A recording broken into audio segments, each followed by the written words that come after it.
안녕하십니까. 일반 서민들의 상식 나누기 이내용입니다. 저번 영상에서는요, 일반 서민들이 꼭 알아야 할 입법 절차를 설명을 드렸습니다. 그 와중에서 이번에 검수완박이라는 이름으로 형사소송법 등이 개정이 됐는데요. 그 개정 과정에서 발생했던 입법 절차의 문제점을 정리해 드렸습니다. 이번 영상에서는 일반 서민들이 꼭 알아야 할 헌법재판의 종류에 대해서 여러분들에게 설명을 드리고요. 역시 검수완박이라는 이름으로 형사소송법 등이 개정이 됐는데요. 이 개정 절차에서 발생했던 절차적 문제가 헌법재판에서 어떻게 처리가 될지 그거에 대해서 일반 서민 입장에서 예측을 한번 해보도록 하겠습니다.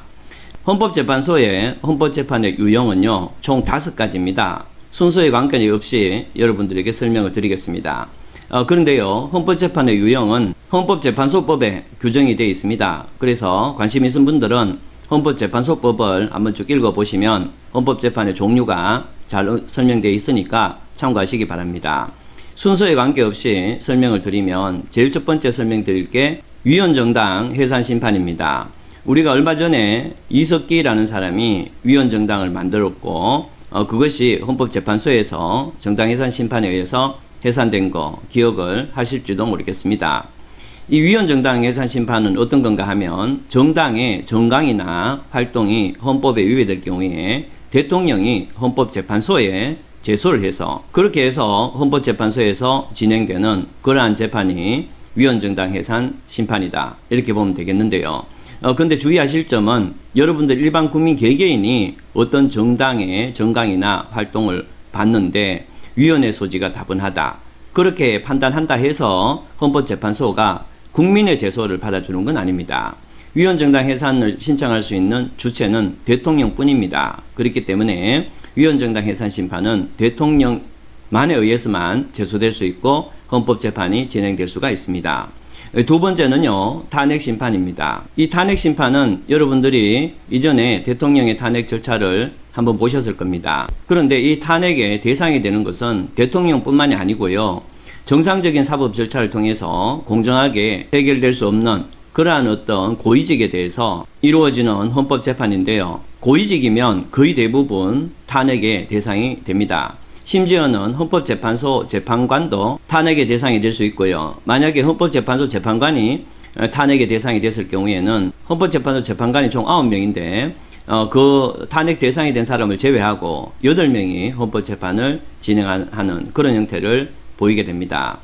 참고로 이 탄핵 재판을 신청할 수 있는 것, 탄핵 재판을 신청하는 것을 소추라 그러는데요. 탄핵을 소추할 수 있는 주체는 국회뿐입니다. 그렇기 때문에 탄핵 재판은 국회에 의한 소추에 의해서만 진행될 수 있는 그런 특성을 갖게 됩니다. 국회가 탄핵을 소추하려면 일정한 정족수가 필요한데요.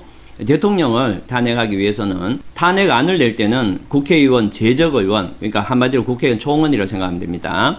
국회의원 제적의원의 과반이 탄핵소추의 안건을 낼 수 있고요. 이것이 통과되려면 국회의원 제적의원의 3분의 2가 찬성해야 탄핵소추가 진행되게 됩니다. 지금 말씀드렸던 의결 정족수는요, 대통령에게만 해당합니다.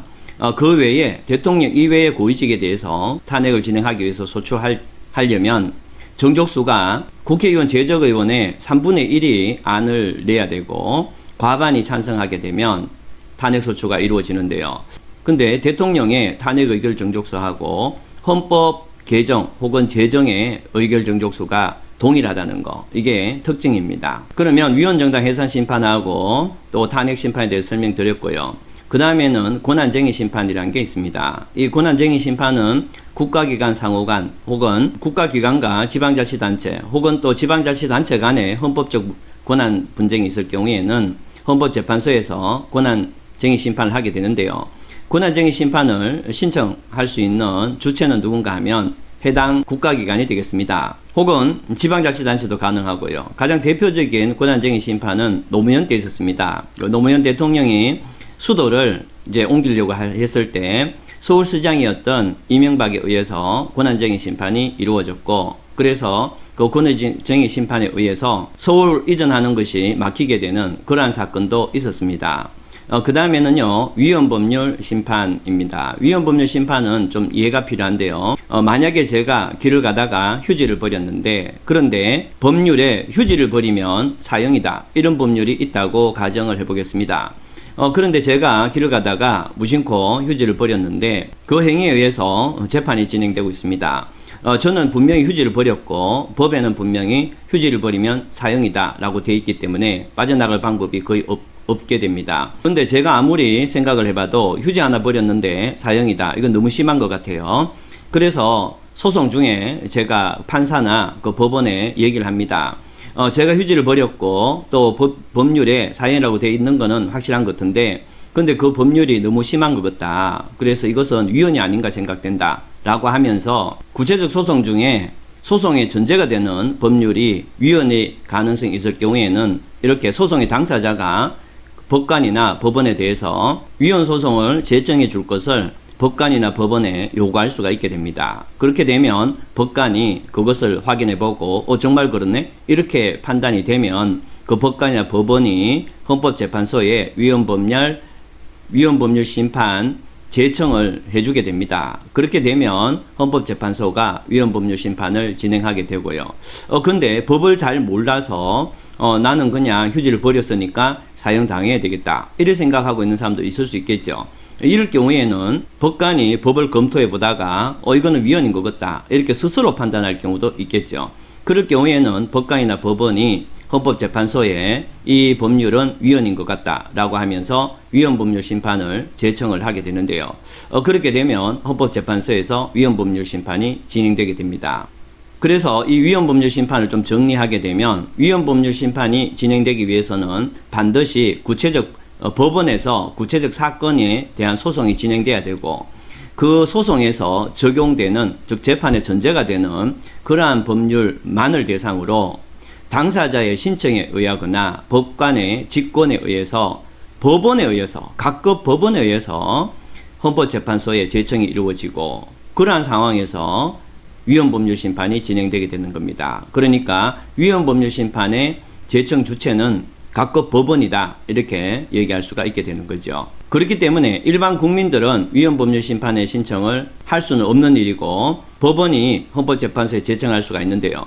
법원이나 법관이다 하더라도 마구잡이로 헌법재판소에 위헌법률 심판을 신청하는 것은 아니고요. 반드시 실제 구체적인 재판이 진행 중이고, 재판의 전제가 되는, 소송의 전제가 되는 그러한 법률만을 가지고 이 법관이나 법원, 각급 법원이 위헌법률 심판을 신청할 수가 있습니다. 지금까지 헌법재판의 종류 중에서 4가지를 설명드렸는데요. 이제 마지막으로 헌법소원에 대해서 설명을 드리도록 하겠습니다. 이 헌법소원은요, 헌법재판소법 68조 1항 2항에 규정되어 있는데요. 헌법소원이 2가지 종류가 있습니다. 그런데 이 2가지 종류가 성격이 완전히 다릅니다. 그러면은 이 헌법소원을 2가지로 각각 나누어서 설명을 드리도록 하겠습니다. 첫 번째는요, 규범통제형 헌법소원이라는 게 있습니다. 이것은 위헌법률 심사형 헌법소원, 이렇게도 부르는데요.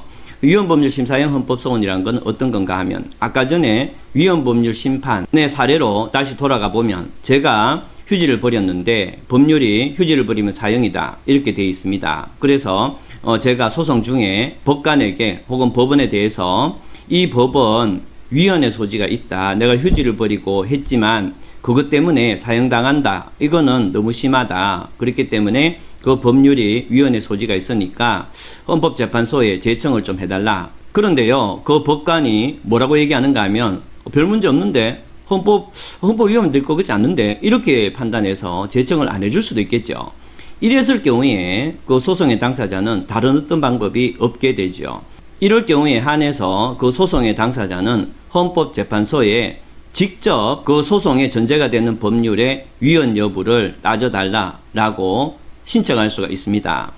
그렇게 진행되는 것을 위헌법률 심사형 헌법소원이다, 이렇게 되겠습니다. 위헌법률 심사형 헌법소원은 실질적으로는 법률의 위헌 여부를 따진다는 점에서 위헌법률 심사하고 내용이 동일한데요. 대신에 제청 주체가 서로 다릅니다. 그래서 위헌법률 심사라는 것은 각급 법원에 의해서 제청된 그러한 과정 속에서 이루어지는 거고, 그 다음에 위헌법률심사형 헌법소원은 위헌법률심사를 법원에 신청을 했는데 그것이 법원에 의해서 거부가 됐을 때 국민인 당사자가 헌법재판소에 직접 구제를 요청하는 그러한 것은 위헌법률심사형 헌법소원이다 이렇게 부릅니다.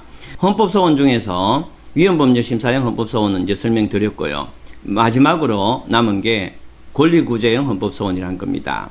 이 권리구제형 헌법소원이라는 것은 공권력의 행사 또는 불행사로 말미암아서 국민의 기본권이 부당하게 침해된 경우에 국민이 직접 헌법재판소에 그 구제를 신청할 수 있는, 요청할 수 있는 그러한 재판 절차를 헌법소원이라고 합니다. 그렇기 때문에 헌법재판 중에서 국민이 직접 신청할 수 있는 유일한 것이 헌법소원이다 이렇게 보면 되는데요. 그런데 여기에서 주의해야 될 게 있습니다. 공권력의 행사 불행사로 인해서 국민의 기본권이 침해된 경우에 국민이 직접 헌법재판소에 그 구제를 요청하는 것이 헌법소원이라고 말씀드렸는데요.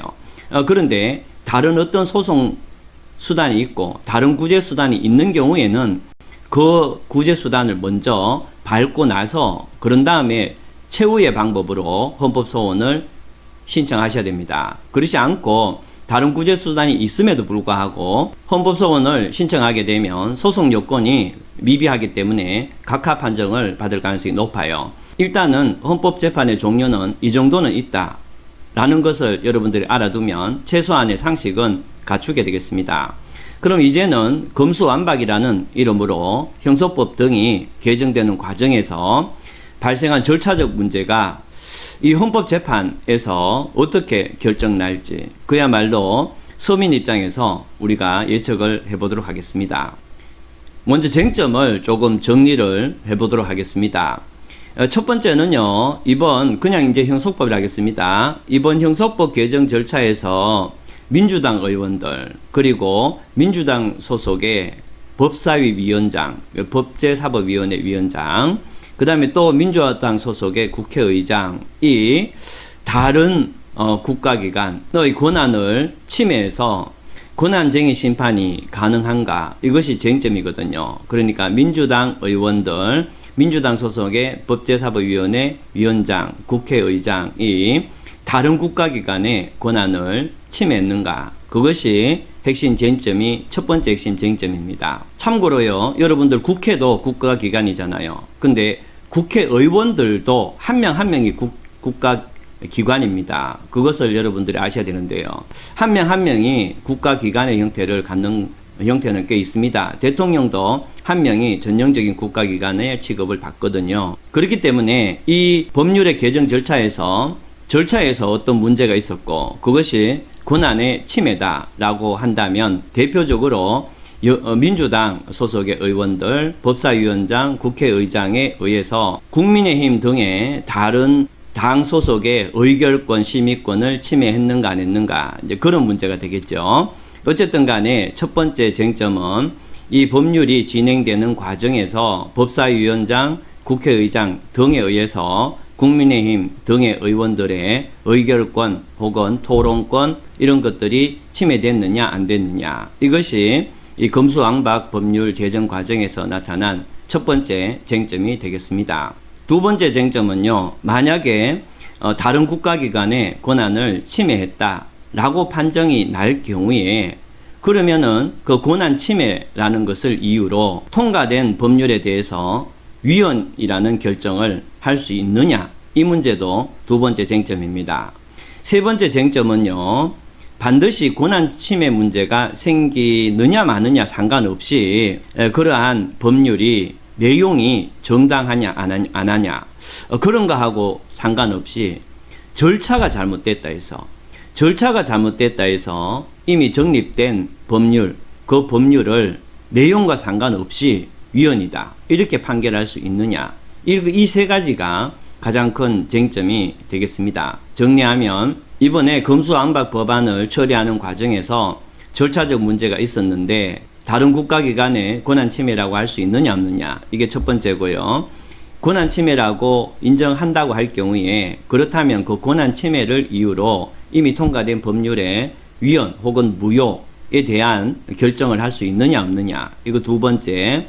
세 번째는 권한 침해라고 인정하든 안 하든 혹은 통과된 그 법률이 제대로 된 법률이든 아니건 간에 어떤 절차가 잘못됐다 해서 그 절차가 잘못된 것만으로 통과된 법률을 위헌이라고 판정할 수 있느냐, 이런 어떤 세 가지 쟁점이 있습니다. 또 그런 절차적 문제 때문에 위헌으로 판결할 수 있느냐 없느냐 뿐만이 아니고 위헌으로 판결해 달라고 요구할 수 있는 그러한 재판의 형식은 있느냐 없느냐, 그것도 문제예요. 만약에 절차만 가지고, 잘못된 절차만 가지고 어떤 법률을 위헌을 시켜달라라고 요청할 경우에 제가 앞에서 설명드렸던 헌법재판 유형 중에서 어떤 유형으로 이 법률이 위헌이다라고 주장할 수 있는가, 그런 문제도 있어요.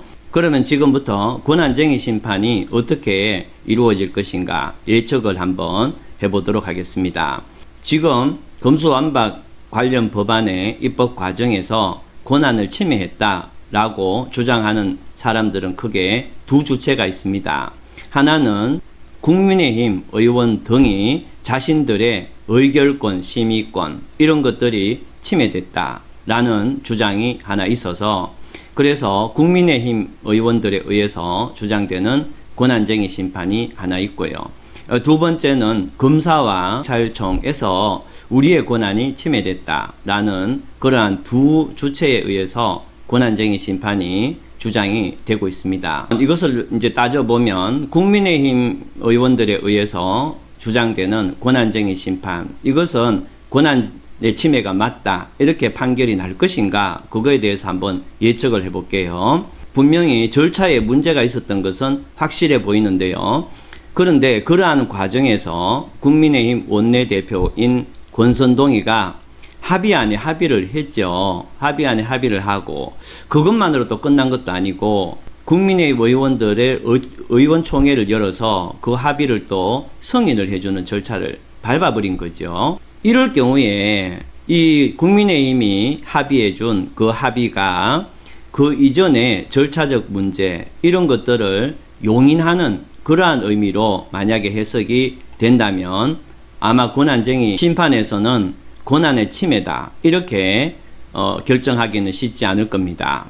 그런데요, 민주당 소속인 국회의장이 제안한 합의안이 다수의 의견을, 국민들이나 다수의 의견을 이렇게 수렴한 그러한 합의안이 아니고 다수당의 강압을 강요하는 어떤 수단으로서 합의안을 제시했다. 그래서 그 합의가 소수당으로서 어쩔 수 없는 선택이었다. 이렇게 만약에 판단된다면, 그렇다면 권한쟁의 심판에서 권한의 침해가 있었다. 이렇게 판결할 가능성이 상당히 높습니다. 그런데 이렇게 해서 권한의 침해라고 결정이 난다 하더라도요, 그 권한 침해를 이유로 이미 통과된 법률에 대해서 그것을 위헌이다 이렇게 얘기할 수 있는가는 완전히 다른 문제거든요. 그러면 설명을 드리겠습니다.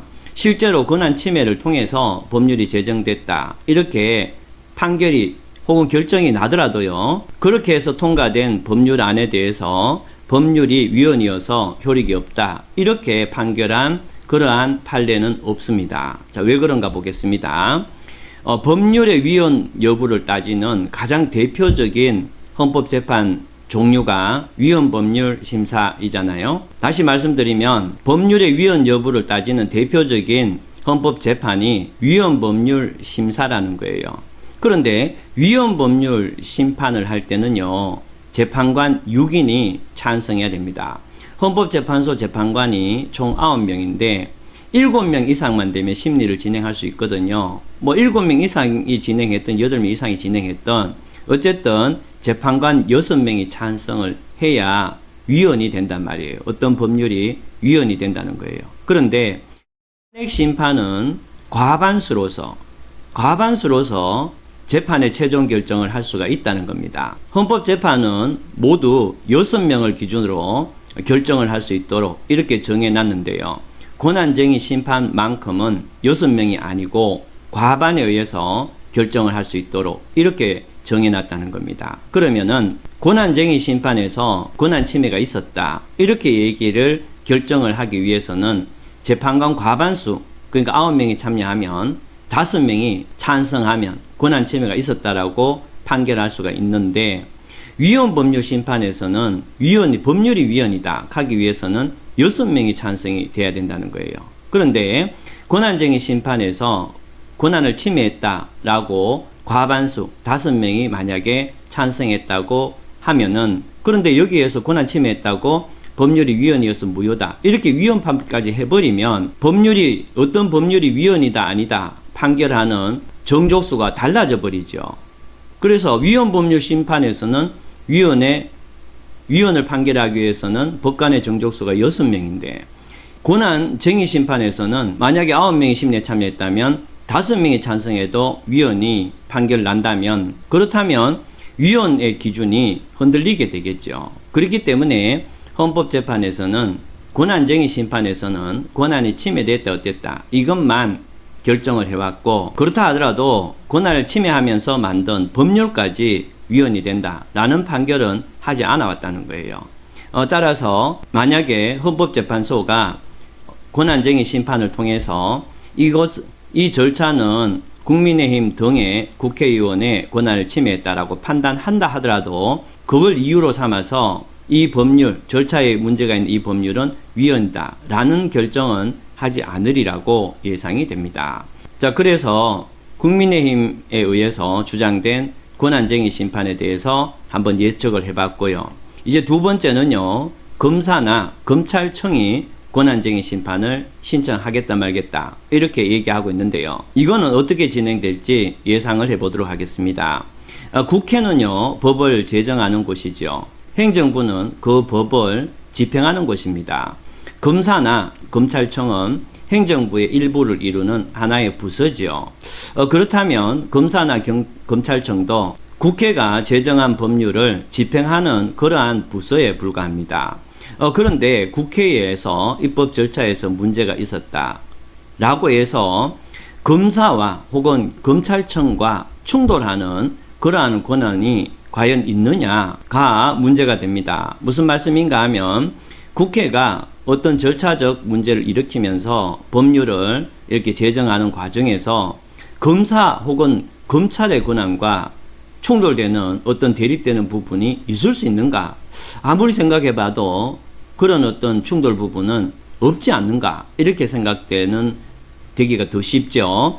그렇기 때문에 지금 검사나 검찰청이 국회의 입법 절차의 문제점을 들어서 권한쟁의 심판을 하겠다 말겠다 이렇게 얘기하는데, 결국에는 권한쟁의 심판은 이루어지지 않을 가능성이 높다 이렇게 봅니다. 만약에 검사나 검찰청이 권한쟁의 심판을 헌법재판소에 신청을 하더라도 헌법재판소는 우리의 판단 대상이 아니다 이렇게 해서 각하시켜 버릴 가능성이 아주 높다고 제가 예상해 봅니다.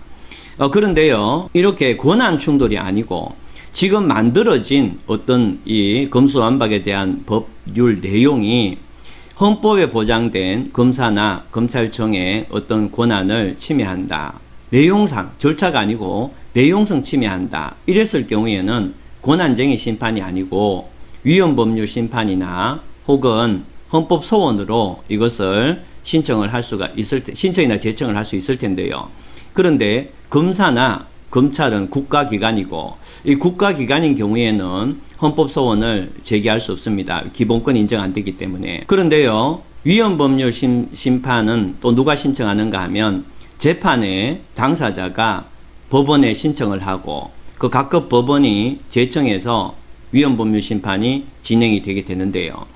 위헌법률 심판은 또 그런 형태로 진행되기 때문에 검사나 검찰청 이름으로 그 법률이 위헌이다 이렇게 어떻게 하기에는 거의 불가능하다고 보겠습니다. 그렇기 때문에 이번에 국회 입법 과정에서 나타난 절차적 문제 때문에 검사나 검찰이 헌법재판과 관련해서 할 수 있는 일은 거의 없지 않을까 이렇게 예상이 됩니다.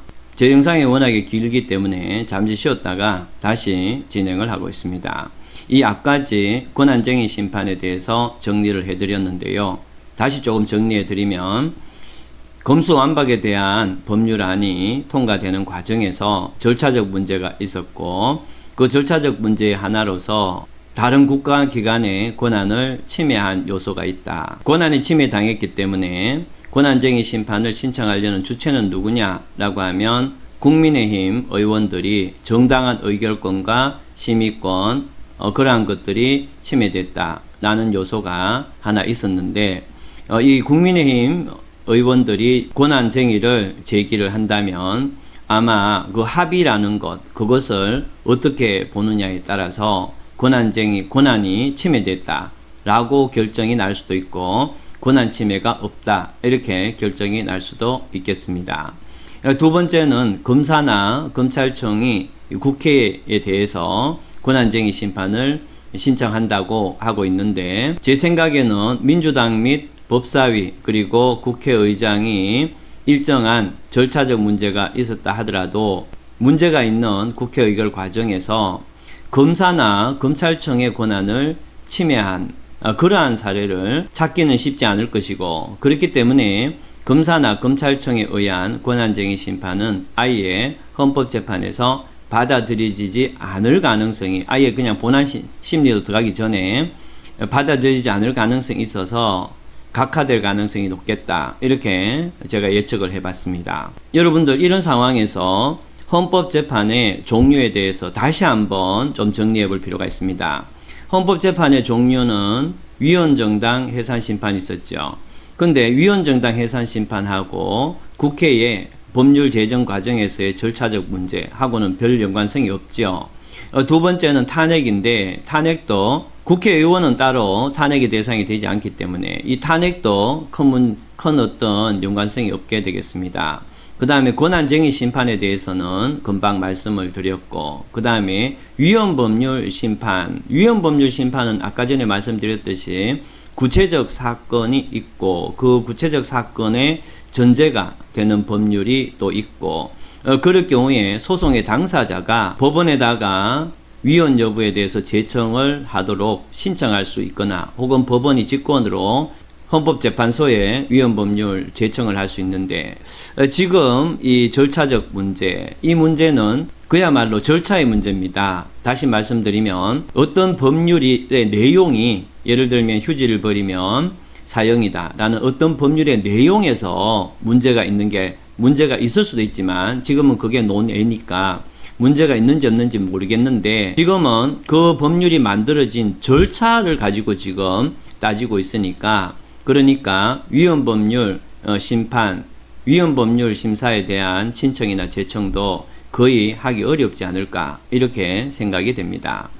그러면 마지막으로 남은 게 헌법소원밖에 없는데요. 이번에 검수완박과 관련해서 국회 절차상의 문제점을 해소하는 방법은 아까 봤듯이 권한쟁의 심판을 신청하는 것 그게 있는데 근데 권한쟁의 심판을 신청하더라도 또 권한을 침해했다고 판결하더라도 이미 통과된 그 법률에 대해서는 위헌 여부를 판정하지 않을 가능성이 아주 크다 이렇게 말씀을 드렸기 때문에 결국에는 남는 것은 헌법소원 방법밖에 없다 이렇게 보겠습니다. 그러면 헌법소원으로는 과연 이 절차가 잘못된 법률안에 대해서 구제받을 수 있는 그러한 방법이 되는가 그거에 대해서 설명을 드릴게요. 헌법소원은 아까 말씀드렸듯이 공권력의 행사 또는 불행사로 인해서 개인의 기본권이 부당하게 침해된 경우에 헌법재판소에 구제를 요청할 수 있는 제도입니다. 여기 잘 보셔야 되는데요. 공권력의 행사 불행사로 인해서 개인의 기본권이 침해된 경우에 그 개인이 헌법소원을 제기해서 그 법률의 위헌 여부라든가 그 공권력의 행사 불행사의 위헌 여부를 따져보는 건데요. 그런데요, 이 헌법소원은 언뜻 보면 이 법률의 내용이 지금 문제가 되는 거는 법률의 내용이 아니고 절차가 문제가 되잖아요. 그러니까 법률을 제정하는 절차에서 문제가 있었기 때문에 그거에 대해서 통과된 법률안을 어떻게 구제받을 수 있는가 이런 문제이기 때문에 그래서 내용상의 어떤 문제를 따지는 게 아니고 절차를 가지고 이 법을 어떻게 할 수 없을까 그걸 따지는 겁니다. 그런데 헌법소원은요 이 내용상으로 나의 기본권이 부당하게 침해된 경우에 헌법재판소에 신청해서 구제를 받는 거기 때문에 그 법이 만들어지는 과정에서 절차가 어떻고 문제가 생겼다. 이거하고는 사실은 언뜻 보면 별 관계가 없어 보여요. 그렇기 때문에 헌법 소원으로도 어떻게 할 수 없는 게 아닌가 이렇게 생각되기도 합니다. 그런데 헌법 소원은 가능할 수도 있다. 자, 이런 점이 있기 때문에 지금 설명을 드리겠습니다. 우선 우리나라에서는요, 일정한 기본권을 제한을 할 수가 있죠. 너무나 당연한 겁니다. 여러분들이 뭐 생명권 막 이렇게 막 어떻게 떠들 때 이렇게 보면 어떠한 법률도 조금의 제한도 없어야 되는 듯이 막 이렇게 얘기하는 분도 계신데, 실제로 우리가 가만히 따져보면 모든 곳에서 기본권의 제한은 일어납니다. 여러분들 고속도로에 가서 여러분 마음껏 한번 차선 무시하고 달려보세요. 아주 좋은 결과가 생길지는 않겠죠. 그렇기 때문에 그러한 가장 기본되는 곳에서조차도 우리는 어떤 제한을 받고 있는 거죠. 그런데요, 이런 기본권을 제한할 때 기준이 있습니다. 여기 보시면 우리나라 헌법 37조 2항에 보면 법률에 의해서 기본권을 제한할 수 있다, 이렇게 돼 있어요. 그래서 헌법에 규정된 그러한 기본권이더라도 법률에 의해서 기본권을 제한할 수가 있어요. 근데 이 법률이라는 뜻이 중요합니다. 이 법률은 어떤 뜻인가 하면 바로 정당한 절차에 의해서 정립된 법률이라는 것이 31조 2항에 나오는 법률이란 뜻입니다. 그래서 우리나라에서 기본권을 제한할 때는 정당한 절차에 의해서 만들어진 그러한 법률에 의해서 기본권을 제한할 수 있다, 이렇게 돼 있다는 거죠. 그러니까 정당한 절차에 의해서 정립된 법률이 아닐 경우에는 그 법률을 가지고 우리 국민들에게 이렇게 하고 저렇게 하고, 어떤 사람은 고소할 수 있고 어떤 사람은 고소할 수 없고, 어떤 사람은 고발하더라도 이의 신청할 수 없고, 이러한 어떤 기본권의 제한을 절차가 정당하지 못하다면 그런 기본권을 제한할 수가 없게 되는 거죠. 그렇기 때문에 우리가 그 법률의 내용상 정당성, 그것을 따져보지 않아도 이 31조 2항의 조항을 보면 바로 절차상 정당하지 못한 하자 있는 그러한 방법으로 제정된 그러한 법률일 경우에는 내용상은 문제가 없다 하더라도 그 법률이 만들어진 절차를 문제 삼아서 우리가 헌법 소원을 제기할 수 있는 길이 있다는 겁니다.